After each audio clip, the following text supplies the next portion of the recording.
Muy buenos días, estimados alumnos. Bienvenidos al taller número 2, Valida el dolor de cliente, parte uno.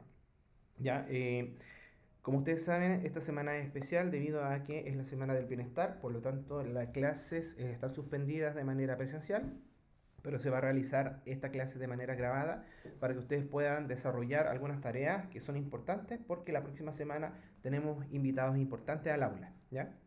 Entonces, el objetivo de este taller, primero que todo, tiene que ver con que ustedes aprendan a formular de manera correcta el dolor, ¿ya? Significa que ustedes ya definieron un desafío, ¿cierto? Que imaginen ese desafío que se les planteó en la clase, que es como la punta del iceberg.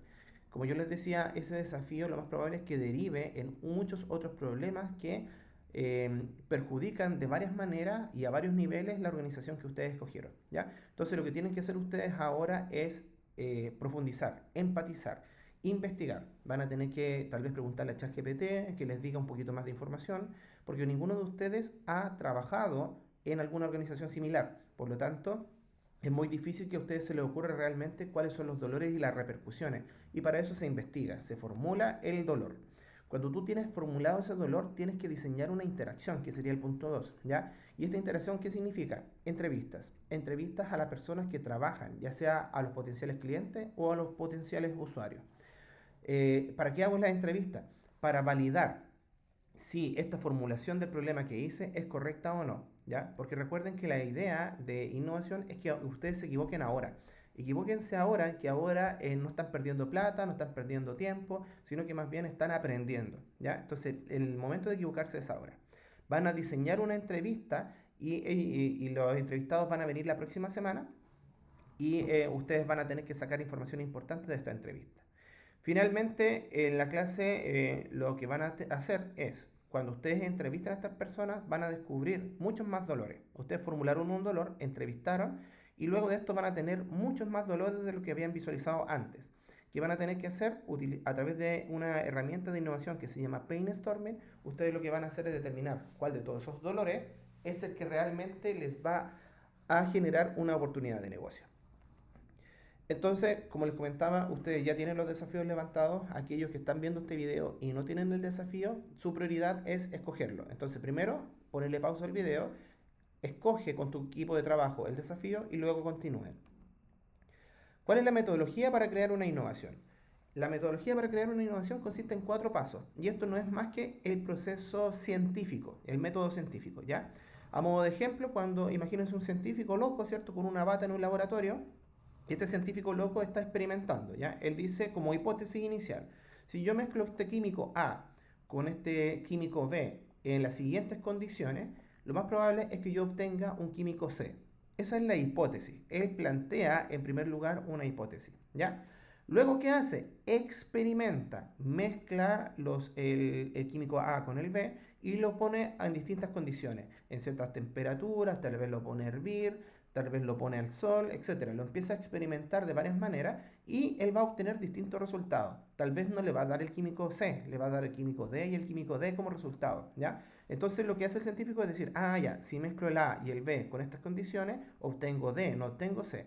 Y empieza de nuevo su proceso de definir cuál es la hipótesis para obtener C.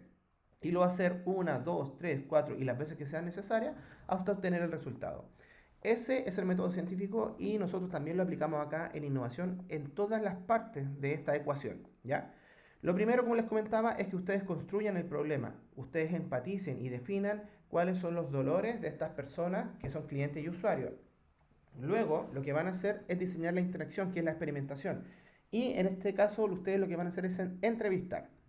Ya, van a entrevistar a las personas que trabajan en la organización, van a entrevistar personas que son expertas en la temática, pueden entrevistar a profesores, pueden entrevistar a tal vez personas familiares que ustedes sepan que trabajan, no necesariamente en la misma organización, pero tal vez tuvieron una experiencia, tal vez trabajar en una fundación en otra ciudad. Entonces la idea es que ustedes puedan tomar una muestra, ¿cierto?, de experiencias externas que les permita profundizar en estos dolores. Cuando ustedes hagan esas entrevistas van a descubrir realmente si lo que construyeron como problema era real o no, si las hipótesis que ustedes establecieron eran correctas y daban sentido a estos potenciales clientes y usuarios. Si no lo hicieron, tienen que volver este proceso hasta lograrlo. Entonces, cuando ustedes definan el dolor real y quién sufre el dolor, recién empiezan a construir la solución. Y ojo acá, porque yo sé que muchos de ustedes, y me atrevo a decir la gran mayoría, tal vez ya está pensando en la solución. ¿Y qué pasa si tú construyes la solución desde ahora sin antes ni siquiera haber hablado con quien sufra el dolor? Esta construcción que tú hiciste ahora, que ya tienes en mente, es tuya. Y esto no tiene ningún sentido con lo que está experimentando esta persona. ¿Por qué te lo puedo asegurar? Porque no has hablado con esta persona. Entonces es imposible que tú construyas algo en cuatro paredes, ¿cierto? Sin siquiera tener la experiencia de las empresas, las personas. Entonces esta construcción lo más probable es que esté mala. Tú lo que tienes que hacer es definir un dolor, definir quién lo sufre y en base a esa información recién construir. Entonces vuelvo a insistir en que yo sé que ustedes ya tienen la solución en mente. Les pido que traten de olvidarla por ahora porque todavía no llegamos a la fase de construcción. Cuando ustedes construyan finalmente la solución, que puede ser cualquier cosa, un producto, un servicio, van a tener que testear. Y se testea de dos maneras. Tanto la solución técnica, la validación técnica, que tiene que ver con que el producto haga lo que tiene que hacer, y la validación comercial, que significa estas personas quieren comprar esta tecnología. Entonces son dos tipos de técnicas para definir si lo que yo construí realmente me lo van a comprar o no. Y este es el método que vamos a seguir para desarrollar nuestras innovaciones.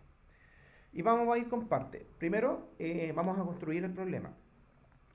Habla primero de formular el dolor. Acá, como yo les digo, lo que tienen que hacer es profundizar. Tienen que preguntarle a ChatGPT que les dé más información sobre el dolor.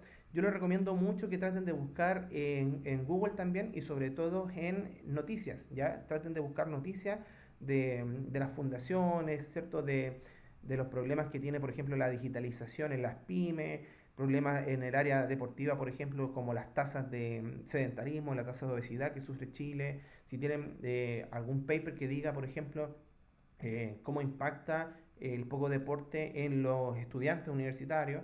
Depende mucho del desafío que ustedes escogieron, la información que van a buscar. Pero siempre traten de buscar una fuente confiable, fidedigna, a través de algún estudio, algún paper que tenga autor, que les permita a ustedes validar que la información que están dando es correcta.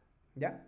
Luego van a definir el arquetipo. ¿Y qué significa definir el arquetipo? Es visualizar como una hipótesis quién serían los posibles clientes y usuarios. Recordando la diferencia, cliente es quien me va a pagar para solucionar el dolor, ¿ya? Y usuario es el que va a utilizar la tecnología que yo voy a construir. Hay veces que son iguales, que tanto el usuario como el cliente es lo mismo, pero hay veces que es distinta. A modo de ejemplo, imagínense que ustedes desarrollan un software para la gestión de la pyme, ¿ya? Entonces lo más probable es que el cliente sea el dueño de la pyme, pero tal vez los usuarios van a ser los médicos o las distintas disciplinas de salud que están en esa organización, ¿ya? Entonces va a ser distinto. ¿Por qué es importante tener claridad quién me lo va a comprar y quién lo va a usar? Porque yo tengo que encantar a ambos públicos. La generación de valor va tanto para el cliente como para el usuario. Luego vamos a interpretar interacciones, y acá significa diseñar la entrevista. Uno tiene que diseñar la entrevista previo a realizarla. Muchas veces cuando ustedes van a entrevistar simplemente van con una hoja en blanco y dejan que la persona se explaye. Y eso puede repercutir en que la información que ustedes levanten puede que sea poco relevante para el análisis que están haciendo. Entonces lo que tienen que hacer previo a la entrevista es definir cuáles van a ser las preguntas y por qué yo quiero hacer esas preguntas, ¿ya? Cuando ya tengan la entrevista realizada, se desprenden dos conceptos cuando ustedes entrevistan a una persona. Los conceptos de ipseidad y mitseidad. ¿Qué significa esto? Significa lo políticamente correcto, ¿ya? Muchas veces cuando ustedes van a una organización externa, coloquémonos en el caso, por ejemplo, de que yo soy el dueño de una pyme de salud, ¿ya? Y ustedes me vienen a entrevistar a mí. Entonces imagínense yo como dueño atiendo a un grupo de 5 alumnos de la Universidad de Atacama que me empiezan a preguntar cuáles son mis problemas, qué cosas no he resuelto. Entonces, ¿qué me pasa a mí como empresario o como dueño de la pyme? Primero que todo, yo no quiero dar señales de debilidad. Yo no quiero que ustedes piensen que mi pyme es mala, que hago mal las cosas. Entonces, lo que yo voy a decirle a ustedes como respuesta es lo políticamente correcto, ¿ya? Esto significa que tal vez no les voy a dar mucha información clave porque no quiero quedar mal.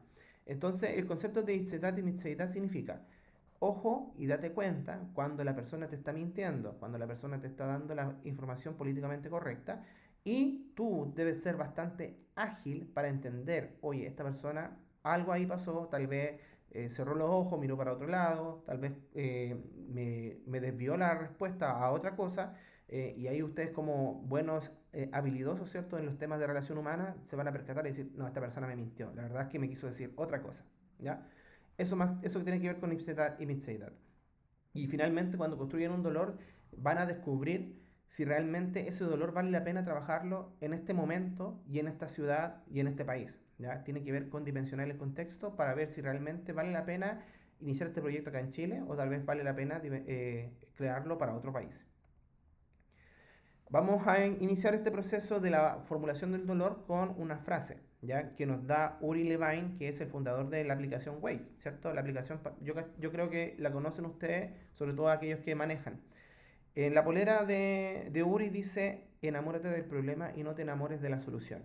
Es decir, nunca trates de que la persona entrevistada valide lo que tú quieres que valida, ¿ya? Significa que no trates de hacer que la persona te diga lo que tú quieres escuchar, sino que más bien escúchala tú, escucha que la persona se explaye, no la interrumpas, anota todo lo que la persona te quiera manifestar, porque ahí están los dolores, el dolor es de ella, no es tuyo, ¿ya? Entonces tú tienes que transformarte en un problema, en un buscador de problemas, en un problem seeking, en un scouting, ¿cierto?, de dolores.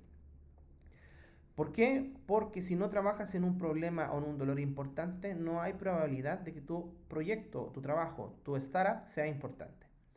Entonces, primera tarea, conoce el dolor, prepara la entrevista. El próximo martes y el próximo jueves nos visitarán representantes de las fundaciones, de las empresas y de la universidad. Entonces, lo que van a hacer ustedes ahora es plantear una serie de preguntas para poder sacar información sobre los dolores que ustedes escogieron, ¿ya? Entonces, eso es ya una preparación previa para las entrevistas que vamos a realizar el próximo martes y el próximo jueves. Para eso, ¿cómo se hace? Primero tienes que definir el arquetipo. ¿Qué significa el arquetipo? El perfil de cliente que tú vas a tener. Tú tienes que pensar y visualizar. Ya, ¿cuál es el perfil de las personas que trabajan en esta fundación? ¿Cuál es el perfil de persona que lidera estas organizaciones?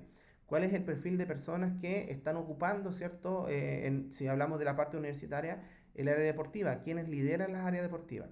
Entonces tienes que definir previamente quién va a ser este posible entrevistado. ¿Cómo se hace? A través de una segmentación denominada segmentación demográfica y psicográfica. Cuando vamos a partir por la segmentación demográfica. La segmentación demográfica tiene que ver con datos de esta persona, ¿ya? Recuerden que hablamos tanto para los clientes como para el usuario. Ustedes segmentan ambos públicos. Entonces lo primero es, la segmentación demográfica tiene 4 criterios mínimos que ustedes tienen que dar. Es decir, ¿cuál es el sexo de estas personas? ¿Qué edad promedio tienen estas personas? ¿Dónde viven? Que tiene que ver con la localidad. ¿Y cuáles son sus niveles de ingreso? ¿Ya? Entonces, imaginemos, para darles un ejemplo, que escogimos el problema de los abuelitos, ¿ya? La fundación de abuelitos. Entonces, yo primero voy a segmentar a los usuarios. Los usuarios son abuelitos. Entonces, sexo de los abuelitos es mixto, ¿cierto? Ambos sexos, hombre, mujer. Bueno, también ahí, si quieren dar características como otros, pero basta con decir masculino o femenino, ¿ya? Luego viene el tema de la edad, ¿ya? Y ahí obviamente, como son abuelitos, la mayoría de edad son 60 en mujeres y 65 en hombres, entonces tú sabes que son de los 60 hasta los 80, 90 años, ¿cierto? Bueno, incluso puede ser más, pero siempre tú tienes que buscar el promedio, ¿ya? ¿Dónde viven ahora para la investigación? En Copiapó, ¿cierto? Porque son de acá, están ahí en la fundación. Y los niveles de ingreso, eso tiene que ver con un análisis que ustedes pueden establecer como hipótesis. Debido a que son abuelitos que son parte de una fundación, lo más probable es que sean abuelitos de bajo ingreso. Ahora, ¿cómo se miden los ingresos acá en Chile? Y colocar segmentos socioeconómicos en Chile. Y les va a aparecer esta página que a mí me gusta mucho, que tiene que ver con EMOL, ¿ya? Fíjense que igual es antigua, es del 2018, ¿ya? Así que no quiero que se fijen tanto en la información en términos de lucas, de plata, sino que más bien traten de fijarse en la nomenclatura de cómo hablar de los segmentos socioeconómicos en Chile. Entonces me gusta mucho esta página porque es como interactiva. Estos son los segmentos socioeconómicos en Chile, que van desde el A hasta el E, ¿ya? Siendo E extrema pobreza, D pobreza, C3 es clase media baja, C2 es clase media, C1A y C1B es clase media acomodada y A y B son las personas más pudientes de Chile, ¿ya? Entonces ustedes ya saben, y si se fijan, ustedes pasan el cursor, ¿cierto? El mouse por arriba y les va a salir unos porcentajes, tanto de Santiago como en Chile. Entonces esto te manifiesta más o menos la proporción estadística de la población que tiene estos niveles de niveles socioeconómicos. Entonces, por ejemplo, ¿qué vas a hacer tú? Si tú estableces que los abuelitos son de bajos ingresos, tienes que ir acá y definir ya cuáles son de muy de bajos ingresos. Los G, como yo te digo, son extrema pobreza. Acá estamos hablando de personas en situación incluso de calle, ¿ya? Ahí tú tienes que ver si realmente las personas de la fundación cumplen ese criterio o no. Yo creo que tal vez no, pero no lo sé, hay que descubrirlo, ¿ya? Entonces, tal vez una muy buena pregunta sería preguntar qué niveles socioeconómicos son los abuelitos que están ahí, ¿ya? Pero tal vez sí D, porque ellos están, ¿cierto?, en una residencia, puede que sí estén en D, y tal vez incluso en C3, que es clase media baja. Tal vez hay algunas personas, ¿cierto?, de clase media de mucho esfuerzo, que por X motivo, tal vez porque el abuelito tiene una patología y estas personas dentro de la familia trabajan mucho, que tienen que dejarla en este tipo de fundaciones de residencia, ¿ya? Pero puede que la situación económica de la familia no sea tan mala, pero no tienen el tiempo para poder atender al abuelito con esas necesidades especiales. Entonces, lo que tú tienes que definir ahora es cuál es el segmento que tú estableces más o menos como hipótesis que son estos abuelitos, ¿ya? Y lo mismo sería acá en el caso del cliente, ¿ya? En el caso del cliente tú tienes que pensar, ya, el cliente puede que sea el dueño de la fundación. Y tal vez el dueño de la fundación no tiene esta realidad. Tal vez el dueño de la fundación está acá, en una clase media acomodada, ¿ya? Esto también es importante que tú lo entiendas. ¿Por qué? Porque en base a eso tú también puedes establecer posteriormente cuáles son los precios de tu producto, cuáles van a ser las formas de venderlo. Entonces es importante que tú tengas esta segmentación, ¿ya? Como te digo, hazlo para el cliente y para el usuario. Otro modo de ejemplo, imagina que tú tomaste el desafío de deporte acá en la universidad. Entonces, ¿los usuarios qué van a hacer? Los universitarios, ¿cierto? ¿Cierto? El sexo de los universitarios, la edad promedio universitaria, ¿cierto? Dónde viven y los niveles de ingreso de estos universitarios. Ahora, ¿quién va a ser el cliente? Tal vez la misma área deportiva de la universidad. Y ahí cambia, ¿cierto? ¿Cuál es el sexo de las personas que trabajan ahí? ¿Cuál es la edad, que tal vez va a ser mucho más grande, ¿cierto? Que los alumnos. ¿Dónde viven y cuáles son los niveles de ingreso que tal vez también sean más grandes que el de los alumnos? ¿Ya? Entonces, principalmente quiero que, como mínimo, me den estas cuatro características, tanto del cliente y el usuario.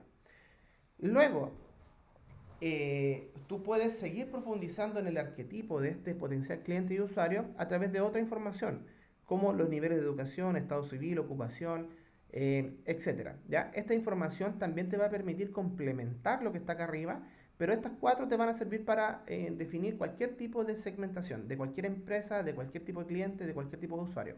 Y tú le vas agregando más información dependiendo del tipo de proyecto que vas perfilando. Entonces, por ejemplo, si estás trabajando con el tema de los abuelitos, tal vez el estado civil es una información relevante. Tal vez si te sirve saberlo, ¿ya? O si estás trabajando con la fundación de niños, tal vez el nivel de educación también te sirve, ¿ya? Entonces tú le vas agregando información, recordando siempre que la segmentación demográfica son datos, datos de este público objetivo. Pero los datos son una cosa, es más frío, ¿cierto? Tú también necesitas otra segmentación que se llama segmentación psicográfica. Y la segmentación psicográfica tiene que ver con lo que piensan, lo que ven, lo que sienten, las emociones, la psicología, ¿ya? ¿Cómo es esta persona? Entonces tú me puedes hablar, por ejemplo, que el abuelito tiene 80 años, ¿cierto? Es soltero, es casado, es más bien de un segmento socioeconómico bajo, pero tú no me estás dando características de ese abuelito que realmente importan para ti, porque la parte psicológica es mucho más importante. Entonces, ¿cómo se siente este abuelito? Tal vez este abuelito está postrado, tal vez tiene mucha frustración, tal vez este abuelito está senil, tal vez este abuelito tiene mucha pena porque está solito. Entonces, todos los conceptos de qué es lo que siente, cómo se siente, es muy importante de saber, ¿ya? Y eso es parte fundamental de la empatía. Entonces, también tienen que hacer una segmentación psicográfica, que es más o menos lo que se presenta en pantalla. Aquí usted puede profundizar quiénes son sus amigos, cuáles son sus aspiraciones, qué le preocupa, a qué le tiene miedo, cuáles son sus metas, qué es lo que quiere lograr. Toda esa información es sumamente relevante, tanto del cliente como del usuario. Ojo que recuerden que la segmentación demográfica y psicográfica se hace para el cliente y se hace para el usuario. Acá un ejercicio que me gusta hacer en clase, pero como ahora estamos en formato grabado, lo vamos a hacer igual, pero acá yo le empiezo a preguntar si los datos que les voy a presentar a continuación lo consideran demográfico y psicográfico. Si yo digo que este estudiante en la fotografía estudia en la Universidad de Atacama, yo lo que estoy diciendo es un dato demográfico. ¿Por qué? Porque es un dato. Estudiante de la Universidad de Atacama es un dato y está en alguna base de datos, ¿ya? Pero si yo le digo, ¿le gusta la bicicleta? Allí es un psicográfico, porque estoy hablando de gustos, le gusta andar en bicicleta. Si yo digo, él usa WhatsApp e Instagram como redes sociales, ¿qué es lo que es? ¿Es un dato demográfico o psicográfico?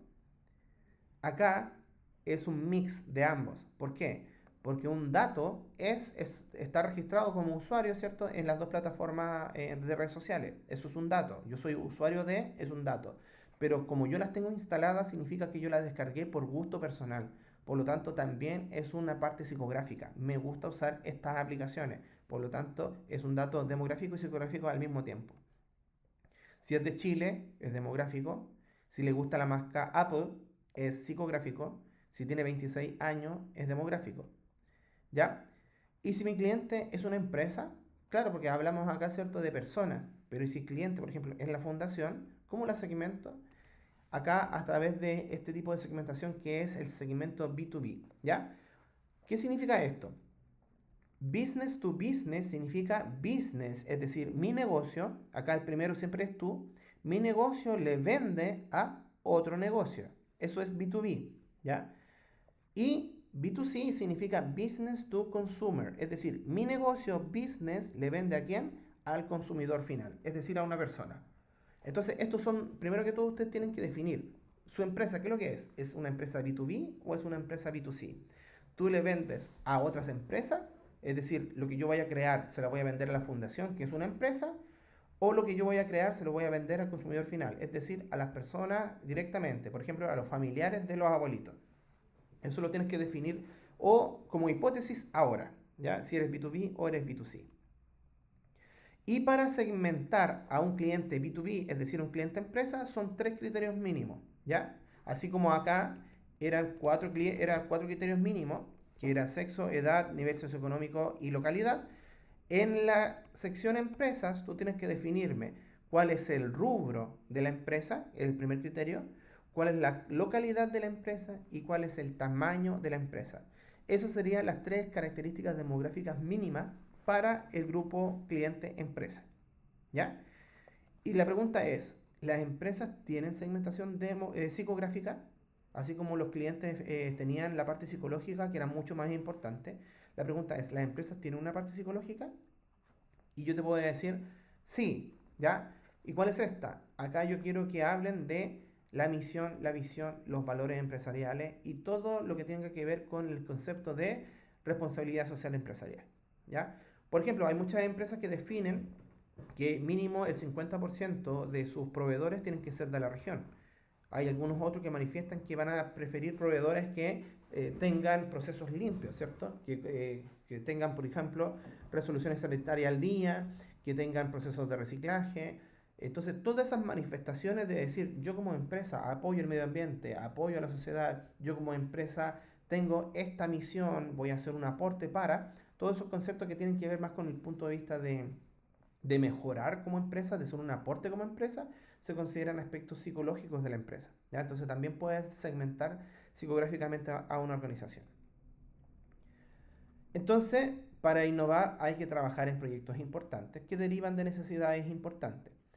Entonces, es importante que el dolor atienda, ¿cierto? Un dolor, o sea, que el cliente tenga este dolor percibido, es decir, lo sienta, diga, este dolor es tan importante para mí y yo tengo como cliente una alta prioridad para resolverlo. Y además que exista un mercado amplio de gran impacto, es decir, que este dolor que tú encontraste no solamente sea de este cliente, sino que sea muy similar a una serie de otros posibles clientes que están en todo Chile o todo el mundo. Ya, entonces yo les puedo dar este ejemplo, ya, que tiene que ver con la primera bicicleta antirrobos del mundo. Es un proyecto chileno, ya, en que se basa en la siguiente hipótesis. Ellos formularon el dolor y estos son como algunos tips de ese dolor. En el mundo, cada 5 minutos una bicicleta es robada. Y esto es un dato macro, un dato real que encontraron en un paper. Luego, el siguiente dato que encontraron en el mismo paper es 15 millones de robos denunciados de las bicicletas, pero solamente un tercio de estos robos son denunciados. Quiere decir que hay muchos más robos, ¿ya? Solamente un tercio de las personas que le robaron una bicicleta realmente van a la comisaría y denuncian. O sea, son muchos más de 15 millones de robos. Y luego otro dato que dice en Chile hay más de 1.3 millones de ciclistas. Ese es un dato de contexto. Quiere decir que, ojo, que está pasando este dolor, se están robando la bicicleta y hay mucho potencial de clientes, porque hay 1.3 millones de ciclistas. ¿Cuál es el resultado de este análisis? Ellos desarrollaron Yerka, ¿ya? Creo que es Yerka. Les voy a contar la historia brevemente, ¿ya? Este era un grupo de estudiantes de una universidad acá en Chile que estaban en proceso de tesis. Eran 3 alumnos.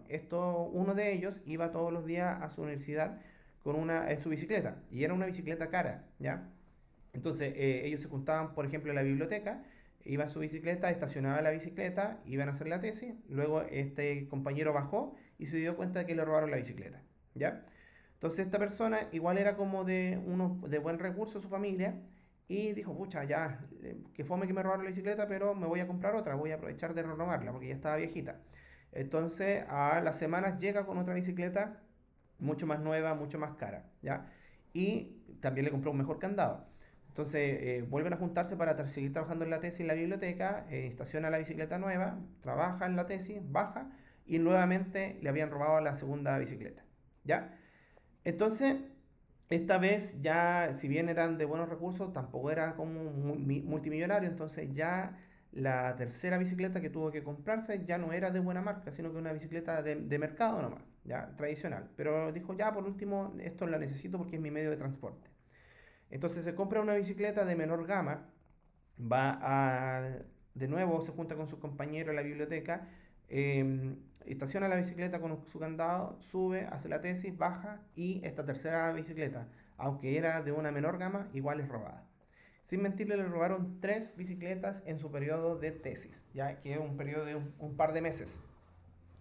Entonces, este compañero estaba tan frustrado por la situación que dijo, ¿sabes qué?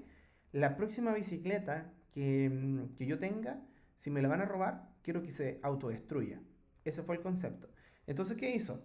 Se consiguió una bicicleta muy charcha, de estas muy antigua, y empezó a probar, empezó a desarmarla, empezó a hacer su primera hipótesis. ¿Ya? Entonces dijo, mira, yo le voy a sacar el sillín, ya que va a tener este fierro, este palito que es cruzado, ¿cierto? Que está en todas las bicicletas, voy a hacer que se pueda desmontar, salir como estas astas hacia los laterales, y el mismo sillín lo voy a utilizar para el candado. Y esto lo puedo estacionar yo en cualquiera de estos postes que están en toda la ciudad, ¿ya? ¿Cuál es el concepto de esta manera, de este proyecto? El concepto es que, por lo general, el ladrón de bicicletas roba las bicicletas para su reventa, ¿ya? Entonces, ¿qué pasa? Este candado no es que impida, ¿cierto?, que el ladrón se robe la bicicleta. El ladrón se la puede robar igual. El tema está en que va a tener que romper este sillín. Y al romper este sillín, lo que va a pasar es que se le va a hacer más difícil vender esta bicicleta, ¿ya? Entonces, lo más probable es que el ladrón diga, no, no me conviene robar esta bicicleta, prefiero robar la que está al lado con un candado tradicional, ¿ya? Entonces, por eso se transforma en una bicicleta súper interesante. Ya, entonces debemos conocer y dimensionar el contexto. Cuando los alumnos diseñaron esta bicicleta, lo propusieron como tema de tesis y además se la aceptaron, ellos empezaron con este proceso de, ya, tengo una buena hipótesis, tengo un buen proyecto, pero tengo que dimensionar si realmente me conviene o no emprender con este tipo de proyecto. Primero, hicieron un análisis sociocultural acá en Chile. Dijeron, ya, mira, ¿qué va a pasar acá? ¿Sabes qué? Lo más probable es que acá, como los delincuentes son bien flaites, lo más probable es que me la vayan a romper igual. Por último, no la van a robar para la reventa porque va a estar rota, pero de puro picado me la van a robar igual, o sea, me la van a romper igual, ¿ya? Entonces, es un análisis cultural. Luego viene un análisis económico. Ellos visualizaron cómo estaba el país en esos momentos. Estoy hablando de hace varios años atrás. Entonces, ellos definieron que Chile en ese momento estaba pasando por una crisis económica. ¿Ya? Dijeron, tal vez acá en Chile en términos económicos, no es un buen momento para emprender. Desde el punto de vista legal, descubrieron que las leyes acá en Chile también son bastante, no son muy duras relacionadas con el robo de bicicleta. Son más bien penalizaciones muy bajas para los que roban bicicleta. Pero visualizaron otros países donde la reprimenda sea más dura, más efectiva. Y finalmente, con estos tres datos, desde el punto de vista sociocultural, desde el punto de vista económico y el punto de vista legal, estos alumnos decidieron que no iban a emprender con este proyecto en Chile, iban a emprender en Estados Unidos. ¿Por qué? Porque en Estados Unidos había una mejor situación económica, la parte sociocultural no era tan brígida como está acá en Chile en ese entonces, y finalmente desde el punto de vista legal tienen unas leyes mucho más duras para el tema de las penalizaciones por robo. Entonces por eso tal vez la marca Yerka, tal vez ustedes no la conocen, pero créanme que es una marca bastante conocida en Estados Unidos, ¿ya? De hecho, ellos emprendieron su proyecto en Estados Unidos, se consolidaron allá y recién el producto llegó a Chile, siendo que todos ellos, los tres personas, eran de Chile y emprendieron con la idea y partió, como les digo, en una tesis, en una universidad. Bien, esa es la parte uno de la formulación del problema. ¿Ya? Vamos a dejar la clase hasta ahí, recordándoles siempre que la tarea de ahora y fundamental es que ustedes puedan definir esta primera entrevista. El martes y el jueves de la próxima semana van a venir los representantes de las fundaciones, de las empresas y del área deportiva. Por lo tanto, tienen que venir ya con la formulación del dolor, es decir, investigación del dolor. Con esa investigación del dolor, ustedes van a sacar las preguntas que van a hacer, ¿cierto? ¿A quién? Al perfil de clientes y al perfil de usuario. Entonces, consideren que los entrevistados que vienen, lo más probable es que sean sus potenciales clientes, porque son los dueños o representantes de las fundaciones o la empresa. Y luego lo que van a hacer ustedes es una entrevista, pero al usuario. En este caso serían entrevistas a abuelitos, entrevistas a niños vulnerables, si es el caso del deporte, ¿cierto? Entrevista a universitarios, o si es el caso de las empresas, van a tener que entrevistar a distintos empresarios a nivel regional, ¿ya? Pero eso viene en la clase de la siguiente semana. Así que muchas gracias por su atención y espero que tengan unas muy buenas entrevistas la próxima semana. Hasta luego.